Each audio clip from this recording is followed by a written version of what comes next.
Bonjour à tous et bienvenue pour cette toute nouvelle vidéo qui sera le résumé du film Le Monde de Narnia, l'Odyssée du Passeur d'Aurore. C'est parti.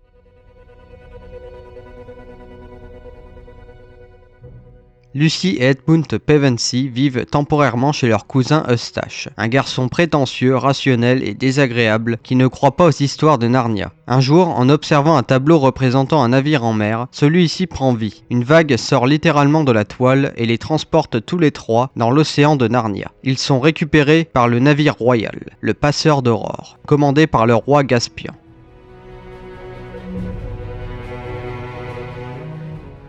Caspian explique qu'il est en quête des 7 seigneurs de Telmar, fidèles à son père, qui ont été envoyés explorer les mers de l'Est et ont disparu. Sa mission est de découvrir leur sort et de ramener leurs épées magiques. Ces épées sont liées à une ancienne prophétie. Réunies, elles peuvent vaincre une mystérieuse force maléfique appelée la Brume Verte, qui transforme les désirs en cauchemars et qui corrompt les esprits.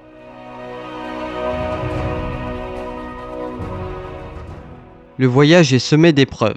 Eustache, égoïste et peureux, crée des tensions avec l'équipage. Le navire traverse des mers dangereuses et affronte des créatures fantastiques. Il découvre des îles mystérieuses où chaque étape apporte une nouvelle leçon. Sur une première île, il découvre une des épées et des indices inquiétants sur la Brume Verte.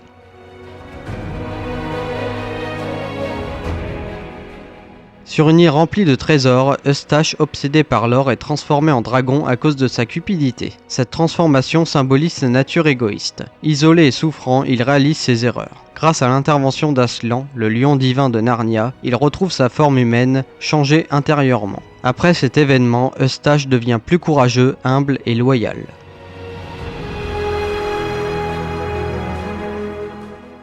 Au fur et à mesure du voyage, les personnages sont confrontés à leurs peurs et leurs désirs. Lucy est tentée par la beauté et la jalousie. Elle souhaite être comme sa sœur Suzanne.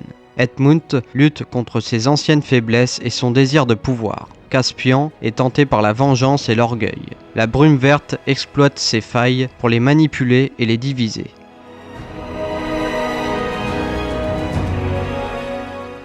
L'équipage récupère progressivement les épées des seigneurs. Leur quête les mène vers les confins du monde, où la mer devient étrange et lumineuse. Ils atteignent une zone où l'eau devient douce et où le monde semble toucher à sa fin. Là, ils rencontrent une ancienne étoile devenue humaine, qui les guide dans leur mission finale.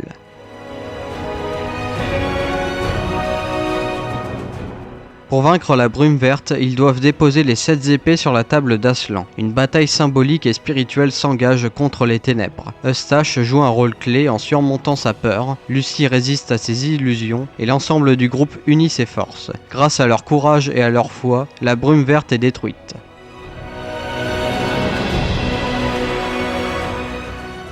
Au bout du monde, Aslan apparaît et révèle une vérité importante. Lucy et Edmund ne reviendront plus jamais à Narnia car ils ont grandi et accompli leur rôle. Caspian doit continuer à régner et à guider son peuple. Lucy, Edmund et Eustache retournent dans leur monde, transformés par leur aventure.